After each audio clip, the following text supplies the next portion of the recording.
Hello, I'm Arthur Beam, and this is my wife, Teresa. And this is Adventist Talk. This, everybody, is Dr. Peter Dixon from the Doctor, University of SDA Q&A. Remember, that you were watching that's yesterday. yes, absolutely. So Peter's Oh, a I love it. former Seventh-Day Adventist, like ourselves, has been discussing Seventh-Day Adventism far longer than any of us formers combined. Yeah. Um, I don't really want to spoil all the fun stuff, so I'll let him get into that here in a minute. But we've just watched him for a long time and have been very impressed with his heart, his soul, his music, and just everything about him. He's just lovely to listen to. Yeah. So Very kind. this is something I'm going to say about Peter. I do not know how he does it. Okay. You can get Adventists on your show, and you're a former Adventist. That is something miraculous and amazing. And the reason is because I think you are so kind and you are disarmingly kind. And so we are so happy to welcome you tonight. And I know we're going to have fun. Thank you very much, Arthur and Teresa. It's a real pleasure to be here. And yeah, I'm looking forward to this conversation too. Hey. Yeah. It's funny reversing it around though, Mhm. because I know a lot of people that are watching will look in and they're expecting it to be a show where I'm interviewing someone. Because excuse me, because I know that you're going to edit this later, but we're also going live. Yeah. So That's fun. those watching, I'm being interviewed today, and I'm going to have to try and you know put a different hat on. So hi to all of Peter's watchers out there that are watching Yes. it live. Good. I was telling Teresa that I was kind of comparing you. You're the Australian Heritage Singers version of, we had the Heritage Singers here, but they had you all over the map. Yeah, we want to. That's a story. That's a big part of your story. And so, why don't we just start talking about it? We would Yeah. love to hear your story. Go Yes. for it. Wow, where do we begin? And as I said, I think during the time where I couldn't be heard just before, but I think everyone can hear me now. This is a really unusual for me to be interviewed, and I just made a little thing I can bring up on the screen for those watching Adventist Talk. Teresa and Arthur Beam interviewing me.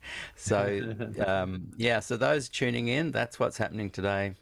And I'm finding it very hard to get my head around. But my story, I was fifth generation Seventh-Day Adventist, and it's rumored that my great grandfather met Ellen White when she was living over here at a Brisbane camp meeting. Now, we can't verify that for sure, but he definitely would have been around, and he would have most likely gone to the camp meeting. So yeah, that's interesting. So I was marinated in Adventism, I guess you would say, and I was born in New Guinea in PNG, born in Rabaul, and lived for a few years in Kambubu, a little island there. I think it's, yeah, anyway, just one of the islands off the mainland. And my mum and dad were missionaries out there in the Pacific Islands, and we were mainly home based here in Kurrambong, and we lived in the area. But when I kind of was about 6 to 9 years old, we lived literally on the campus at Avondale, which is now Avondale University. And it was an interesting experience because down the bottom of the hill was the Avondale College Church, which was more liberal. I think in my first year or two, Des Ford would have been there. I would have only been 6 or 7. At the other end of the street, the main road going into the campus, was the Memorial Church, and that's where you're later on the George Burnsides and the more conservative traditional Adventists kind of went to church. The Concerned Brethren kind of lived there. So I was, from the start, right in the center of this kind of what I call two types of Adventism. And people often say, oh, no, there's many more different styles. But the reality is there was that kind of Avondale College style Adventist. And at the other end of the street was the more traditional style Adventist. So that kind of permeated my whole being. Even if you're watching my shows, you'll see today that I have both kinds of Adventists on the program. And it meant that I actually got to enjoy fellowshipping, if that's the right word, or communicating or growing up with and being friends with both kinds of Adventists, literally playing together, singing together. And so as I grew up, we moved around a bit. We went to Fiji for a while. We went to New Zealand, Christchurch, Palmerston, Longburn, Auckland, but always back to Kurumbong. And I've been in Kurumbong now, I think since 1989, pretty much non-stop. But growing up, I loved music. I loved singing in Sabbath school. I loved the Heritage Singers. I loved Johnny Cash. And I think an interesting thing happened is I would be invited to sing at the Memorial Church, where a lot of my conservative relatives went, and I learnt to really love the old hymns and that kind of music. But I would also sing at the college church, and that was more contemporary, and so we'd learn a lot of the more contemporary songs. When I turned 11, and I think this is why for me I was able to eventually leave Adventism, Mum and Dad, I came home one night, they knew I loved music, they knew I loved the guitar, and they said, would you like to have guitar lessons? And I said, ooh, yeah. And they said, look under the couch. And so I looked under, and there was this case, and I pulled it out, and there was my first guitar. Wow. And I, from that moment, fell in love with the guitar, fell in love with playing music, writing songs, experimenting. And around the same time, I also, I think it might have been in New Zealand, in Auckland, via my guitar teacher there in Papatoetoe in South Auckland. His name was Kevin Clancy. He'd be well past now, I'd say, because when I was 11, he would have been in his late 20s or mid-20s. Anyway, he kind of opened my eyes to secular music, and I started listening to Peter, Paul and Mary and Bob Dylan and Jimi Hendrix and Creedence and the Rolling Stones and the Beatles and a lot of the current music that was playing. New Zealand had a really vibrant live music scene, and I really fell in love with a lot of that kind of music. And so, long story short, I feel like in many ways it saved me from complete and utter indoctrination because I was so focused on another tribe. Right. So the tribe to me was musicians, and Right. particularly guitar players, and particularly guitar players that could improvise. There's a real kind of tribe out there that's a global tribe, and there are Adventists in that tribe, there's Catholics in that tribe, there's every kind of human in that tribe. And so I got to play with every, kind of person on the planet. And it really meant that when I did come to leave the church 8 years ago, boy, wouldn't it be funny if it's today? Wow, 8 years ago on the 15th. So that weekend. So for your day, maybe yesterday, you're the 16th now, we're the 17th. Yeah. Okay. And it was that weekend that I left. I posted on Facebook, this is my last Sabbath. It was April 15. This is my last Sabbath as a Seventh-Day Adventist. Wow. So we had the 15th, the Saturday, which was the 16th, and then the 17th. And my father came and visited me on the 17th, which is today. 8 years ago. Isn't that interesting? Wow. Wow. Good Meant timing. to be. Yeah. Yeah. Happy And he said, anniversary. Yeah. Happy yeah, anniversary. thank you. Thank you. And he said to me, son, you've done the right thing. And that was a really Wow. heartwarming thing for him to say, because that weekend That's went nuts. powerful. It is. And I didn't even go. I wrote the comment. I just woke up the next morning, I wrote the post, woke up the next morning, saw that it had caused a big explosion of comments, and everyone had a different opinion. And I thought, wow. So I just didn't really go into it. That post will probably pop up with a Facebook reminder in the next day or two. And so it was hard. I lost that sense of identity for a little while, and I deconstructed in so many different ways. But Yeah. people say to me, oh, yeah, but once an Adventist, always an Adventist. Oh. I don't really feel that.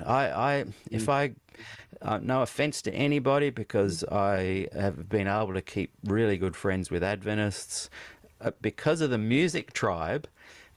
It did not really mean that I totally lost my identity, because I already had my identity with music. Yeah. Adventists, Catholics, every kind of religion, literally all religions, all genders, all, male, female, whatever anyone else wants to call themselves, all races. And so I was part of that kind of global music thing. So I actually felt like that when I took off the Adventist jacket, that's all it was. It was taking off the jacket. The real me underneath was still always the same. Well, but you skipped over your whole career as a musician. So that gives you the overview. Okay, because we want to make sure you get the musician, because that's very interesting to us. Well, the interesting thing about the music inside that whole little outline there is what a journey. And I had no complaints about my Adventist connection. Around 1983, so I started playing live around 1978, and I remember singing with the Milne sisters in Longbourn. No, it was 1977, and we sang just out of Longbourn in a little town, little social hall they had there for like a Longbourn College variety music night, and we sang that song, Peter, Paul and Mary's 500 Miles, if you miss the train I'm on, that one. Mm-hmm. And that was my first ever live performance, and I really thought, wow, this is a lot of fun. And then we came back to Australia in 78, and I started playing in bands. And 79, we started playing a lot around Avondale. I joined a band called Jordan, and we started playing all over the place. How was that reception right then? How was your reception at Avondale? This is what was interesting. I noticed that within the Adventist church, Jordan was like a contemporary rock band. We ended up in the early 80s touring, playing music with Chuck Girard, Tom Howard, Larry Norman. You remember Larry Norman? Yeah, Chuck Girard. From what was his group? He was in the famous group. I don't know. I just remember as a kid, I don't remember what he played. I just remember absolutely whenever he played, I'd stop and I'd go turn up the music because I loved his. Yeah, well, we were his support act, and Larry Norman was like the Bob Dylan of the Christian scene, and he wrote that song, "Wish We'd All Been Ready."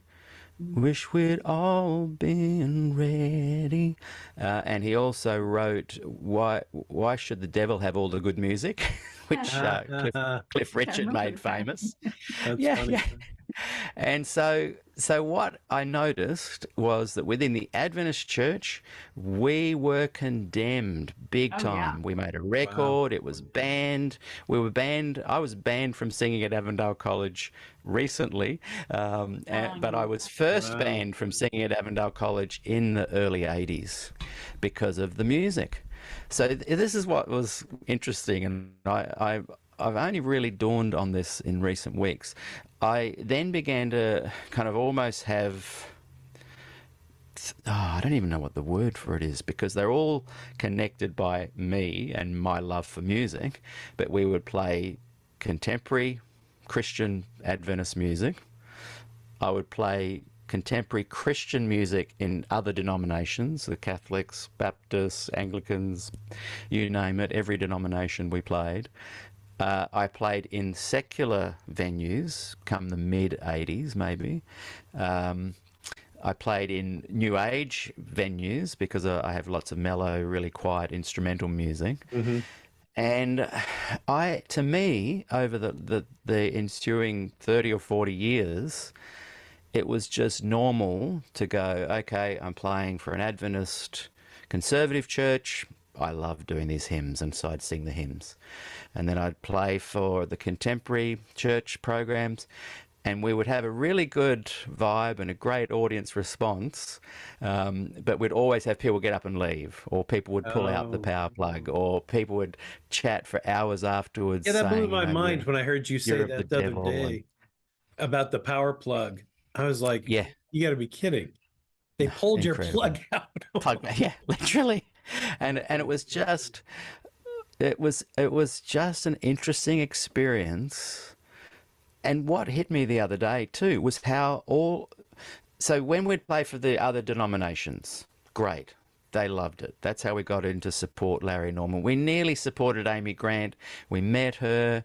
We stuffed up our audition because the guy who was the promoter, he said, it was a whole story there. We had a certain time to meet him, and he was running late. We had a gig that night, so we broke into his garage or whatever. I don't know what you guys call them.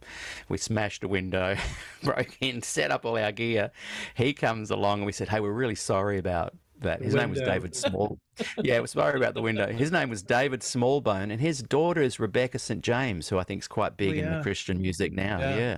So he was organising all the big artists back then, and he said, "No worries, that's fine. I can fix that. I know I was late, and you guys have got a gig tonight." So we played our stuff, and some of our stuff was kind of mellow because we knew how to play for the conservative Christian Adventists, and some of it was really, really rocking, like hard rock, kind of like the Resurrection Band kind of Christian rock. And he's like, right, hate the mellow stuff, love the rock stuff. You've got the gig, but I don't want you to do, and this was a tour with Amy Grant, it wasn't just a one-off gig. Wow. So in Australia. So he said, just the rock music. And we were like, so young, and we were like, no, if you book us, we play both. We play the mellow and we play the rock. And he said, no worries, I'll get someone else. And then walked off. And we didn't feel bad at the time, but years later I look back and I thought, that may have been a bad move. But my point is that we would be playing for the Christian body, the broader Christian, and they were fine with it. We'd be playing in the secular venues. Great, fine. Hard work, you had to hustle for gigs and whatnot, but no worries. The New Age community, thank you so much. Really, really supported. In fact, I had a song go to #1 about 3 years ago on iTunes in the New Age charts, and I had another one a couple of years before that go to #1 on the blues charts, iTunes charts. So we were accepted in those different communities. But when we came into the Adventist church, we were only accepted if we played a certain kind of music.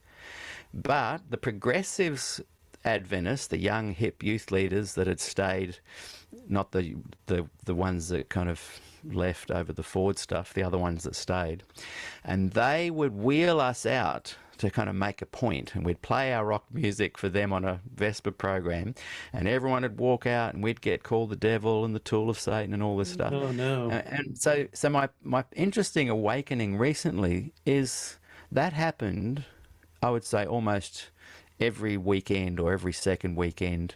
Wow. 2 of 3 weekends for my whole period of being an Adventist.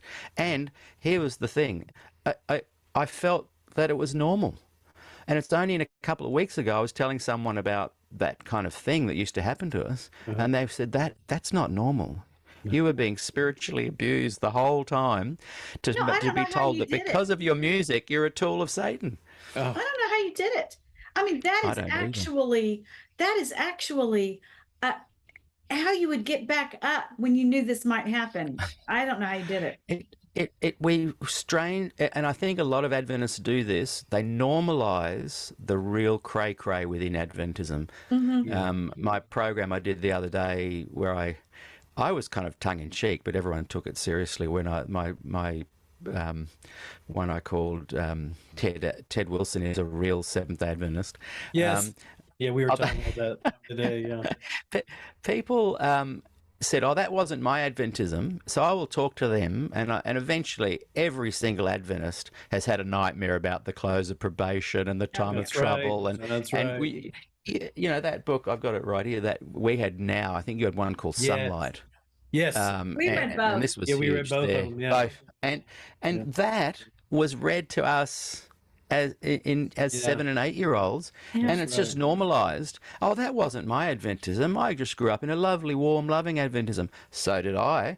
But that's because we normalized this absolute every weekend, every Sabbath.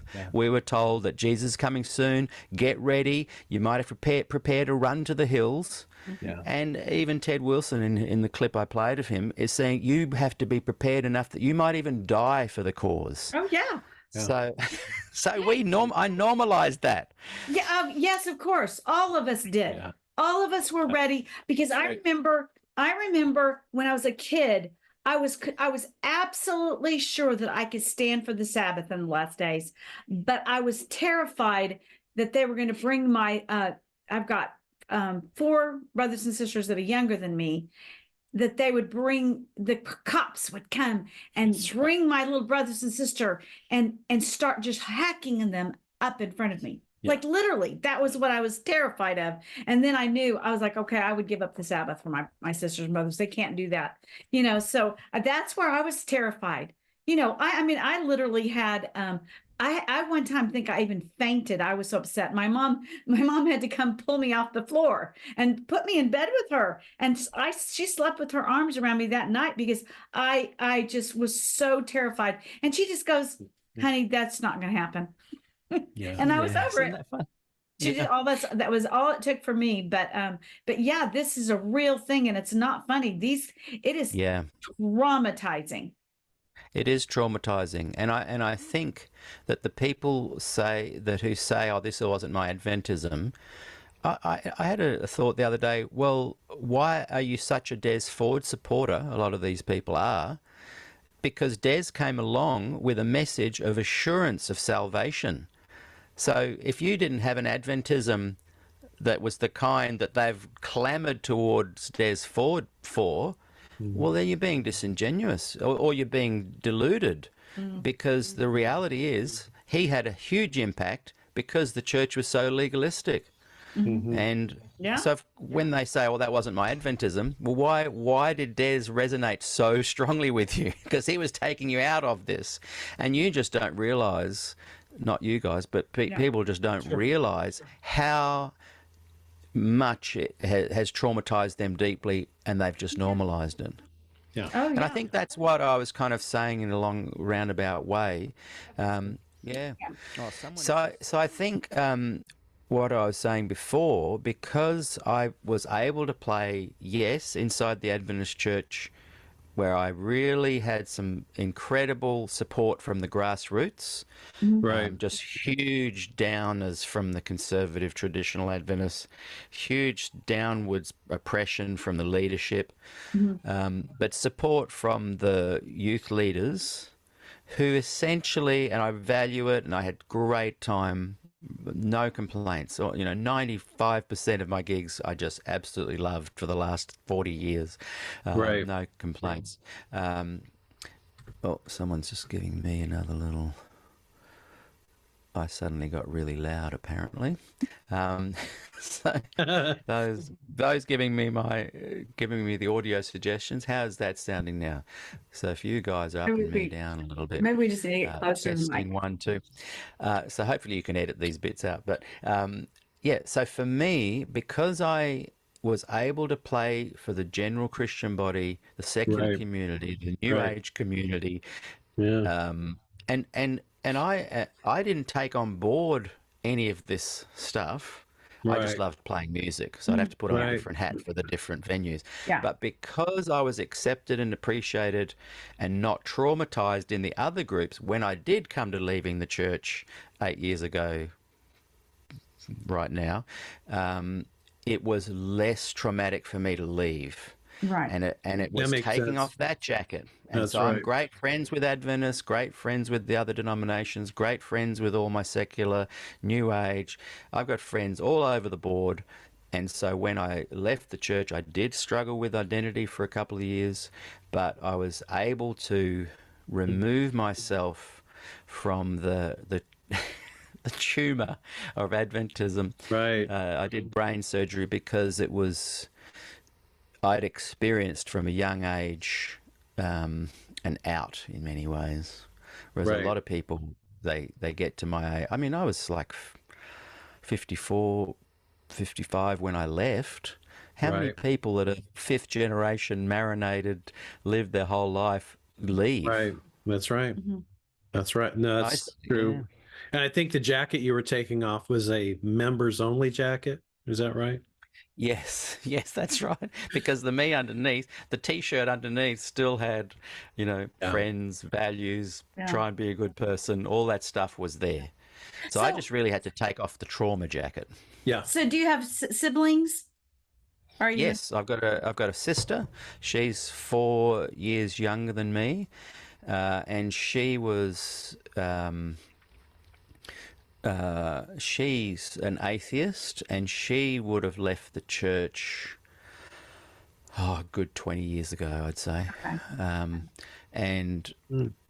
prior to her leaving, she'd gone through a very, very fundamental traditional Adventist phase, full on investigative judgment believer, full on waiting for the Lord to return any second, Yeah. full on judgment of everyone else. Yeah. Right. And yeah, she's just totally gone.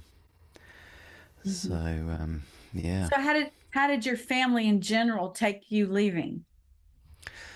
Well, I don't want to speak on their behalf, but my immediate family, so my wife, she super excited. She was born and raised Catholic in Ireland, in Cork, Yeah. So she, I took her and her mother along to an Adventist church while I was still an Adventist, because we've been together 15, 16 years, married for 14. And I was going, boy, I hope it's not a fire and brimstone one. Fortunately, it was a nice, relaxed one. But that my mother-in-law said, "Yeah, I'm not going back there."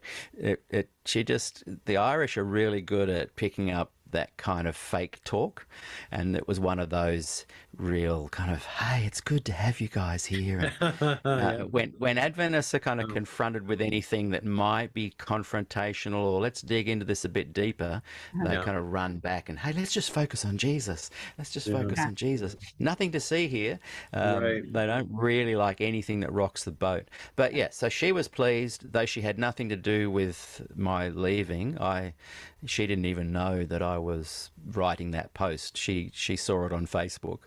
That's when she saw it for the first time. My mum and dad totally happy with it. My sister overjoyed. I had a couple of living relatives at the time who have now passed. They were a little bit. They were a bit concerned about it, but you'd meet at family things. They didn't. There was no pushback. So I had question. very little bit pushback. Yeah. So question, when you said you did this post that you said you were no longer Adventist, this is the last Saturday. Why? Why did you post that? Yeah, it's a very good question, and a lot of people have asked me that. At that point, my main income was singing at Seventh-Day Adventist churches. Oh yeah. I was maybe 60% of my income was Adventist churches, and by income, I'm talking about I'd be playing for a Friday night program or for a church service, song services, and people would just give donations. But I would usually do what we would call a barn night on the Saturday night. Oh yeah. And it was like a church social evening, and Right. and we would do games and bush games, Australiana themed, and a lot of fun. I did 30 years of that and had a ball. Most weekends were doing that. So I wanted people to know that if they invited me to sing at their church, Right. that I was no longer an Adventist. Okay. And so so that's why I put it on Facebook, because this is one way that everyone's going to get to know in one go. I honestly thought it would get 30 or 40 likes or hates or whatever, and a few comments. I didn't think it would have an impact.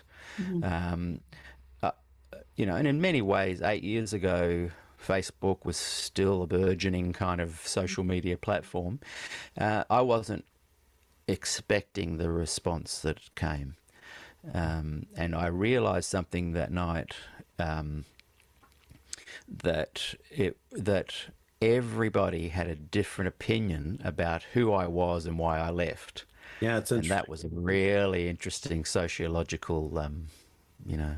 We kind of did the similar in we just had never run into many people that have stepped up and said, okay, I'm officially out. I want to know Yeah. who hurt you. That's right. That's the Yeah, that's what everyone says. Yeah, yeah. And I did write one thing, and I may have changed it in the comments. This is, no one hurt me. There's no church that hurt my feelings. Right, This that was just was- personal reasons. yeah, Yeah. that was us too. We weren't hurt at all. It was theological. And you of know? course, we all need to get our little Jesuit. Yes, I am a Jesuit t-shirt, you know, because Yes. we all get that, you know, accusation that we're Jesuits. Even me as a girl, I got Yeah. the Jesuit thing. Especially because you guys left and became Catholic. That's right. That's right. I bet you get that leveled at you a Oh, yeah. lot. Yeah, Oh yeah, yeah. absolutely.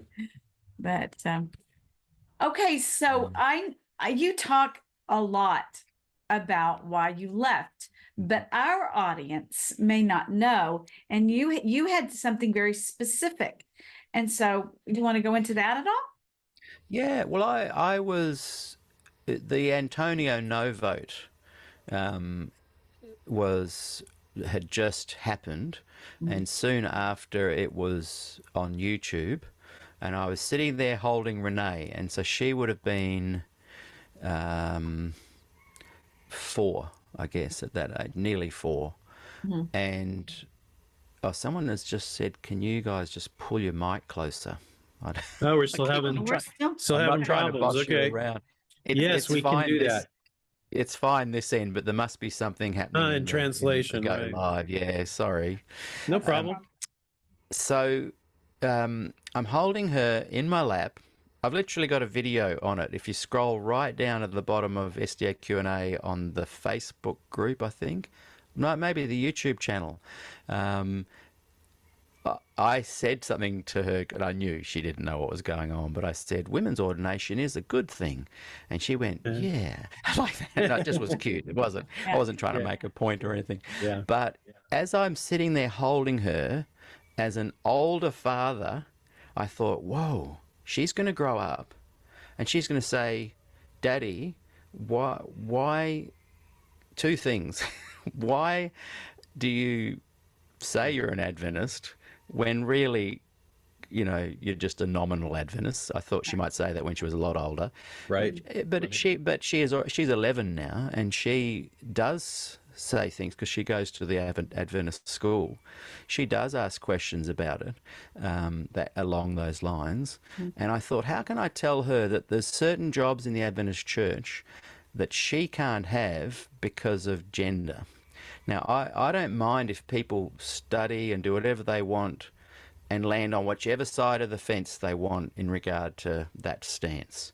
Right. But for me, I thought I can't have a situation where I can't be authentic to her.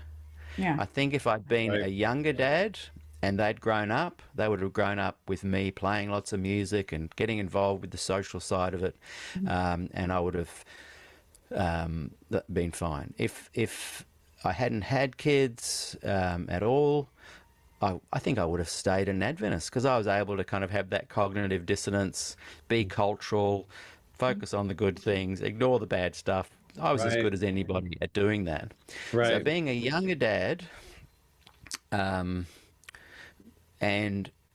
sorry, an older dad with a young daughter and a second, the other one was about 2 as well. I just thought, wow, I cannot put my name to this anymore. Yeah. I cannot go and sing and encourage people to become an Adventist or to stay in the church. Well, it doesn't make And any sense in the, okay, I'm going to go into the Adventist worldview. You know, I'm yeah, not going to do the Catholic or the Protestant or even biblical. I'm just saying within the Adventist worldview, they have Ellen White. How can you say, you know, that I've got a sister who is a Seventh-day Adventist pastor, and so how can they say that women can't be in the ministry when Ellen White is the foundress of the so to me that's no within their own system it's utterly illogical. I know. And um, there's evidence to suggest that that Ellen White herself there's 3 ordination certificates that attributed to her being hers. But regardless of that, here's someone that had such high influence in the church. Every single doctrine was not, she didn't come up with any original idea, but every single doctrine was Yeah. shown to be confirmed by her. Yeah. And she had incredible influence. Well, what the Adventist apologists say is that, you know, we love Adventist women in ministry. We love women in ministry. And I've had ministers say, oh, we heard that pastor say that women should be ordained. And so I've talked to that pastor, and he's very careful, saying, well, I didn't say ordained. I said we Yeah. like Adventists, we like women in ministry. Yeah. But I just literally thought, I cannot put my name to that anymore. I can't sing at places and be encouraging people to stay in a system I no longer had faith in at a political level.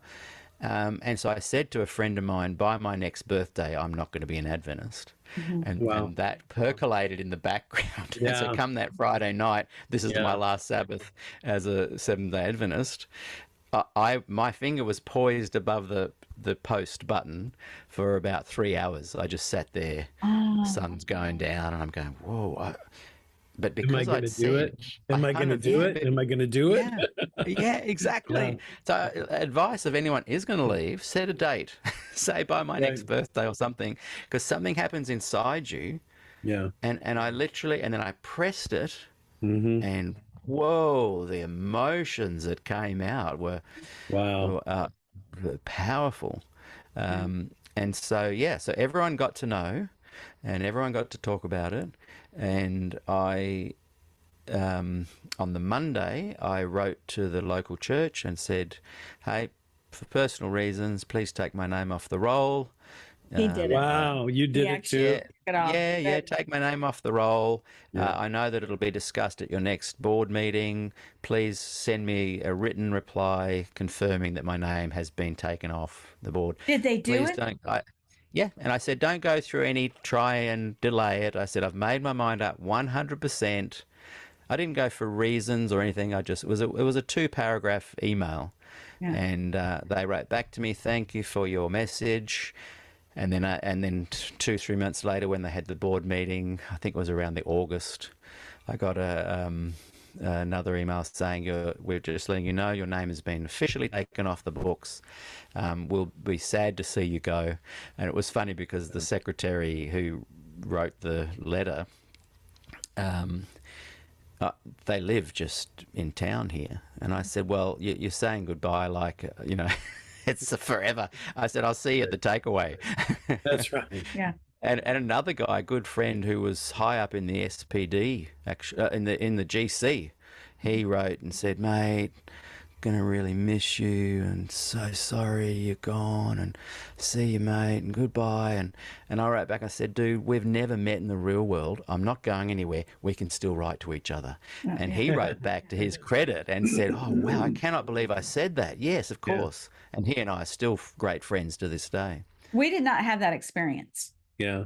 We had some people up in the GC that just basically said, sayonara, we're not friends anymore. Right. And we did have a few of those, and we did have a few that stayed our friend no matter what. But we did have those that did not want it to have anything to do with us after that. Yeah.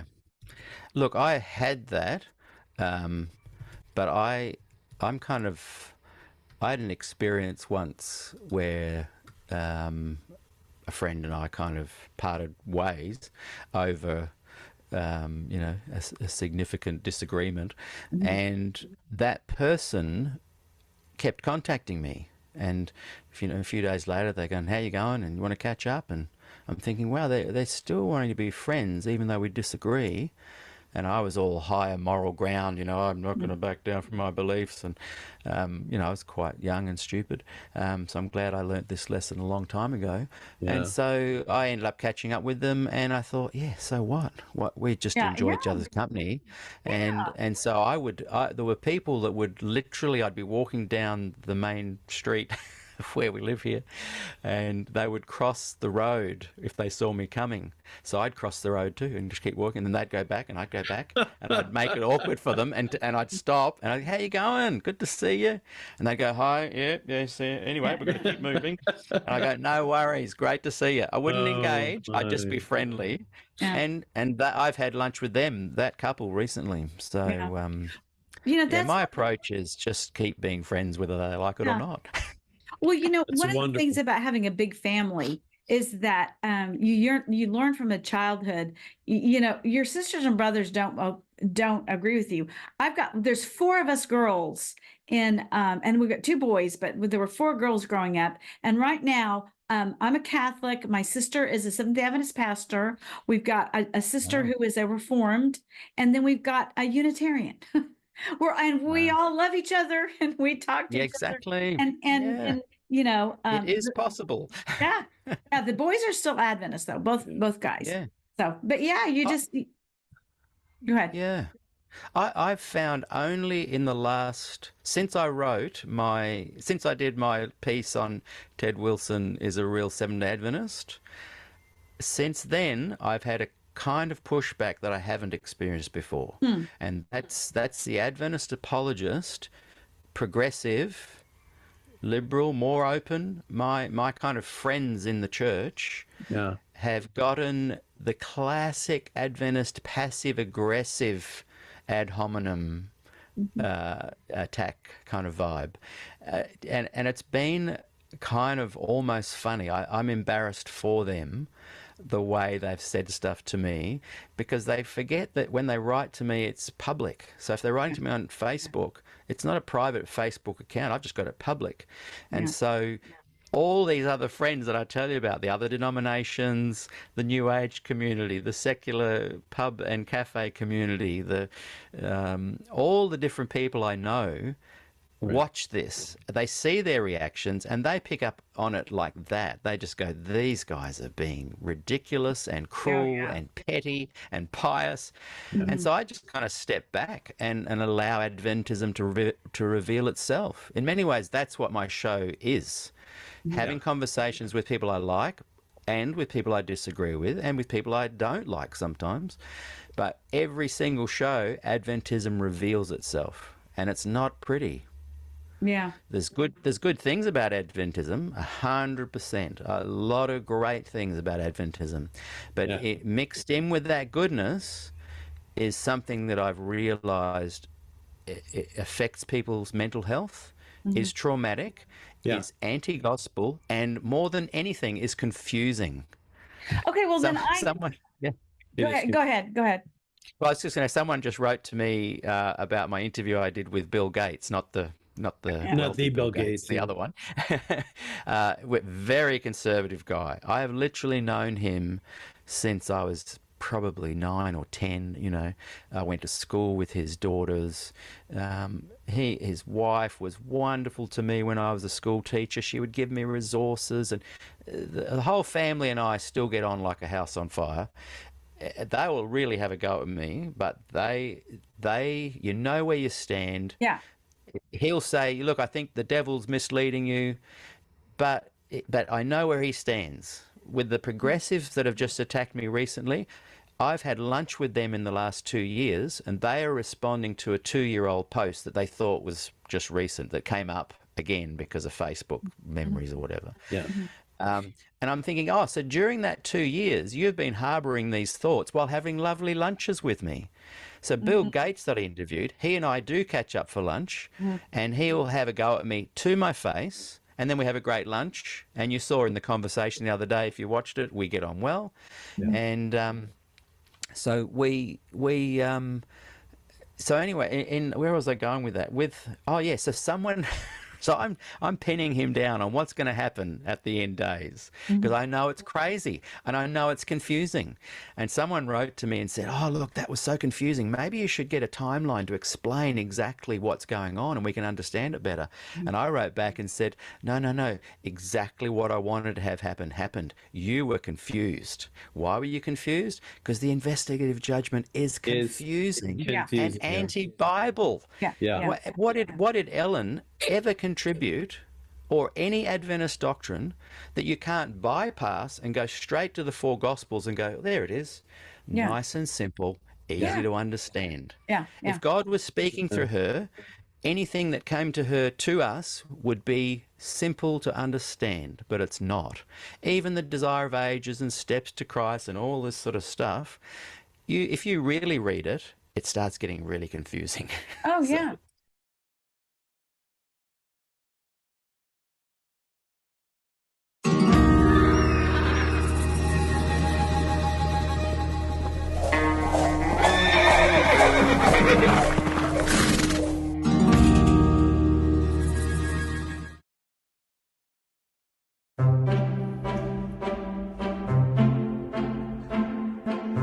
Seventh-day Adventists are one of a handful of Protestant denominations that believe Christians should rest on the seventh day like ancient Israel and the Jews do today.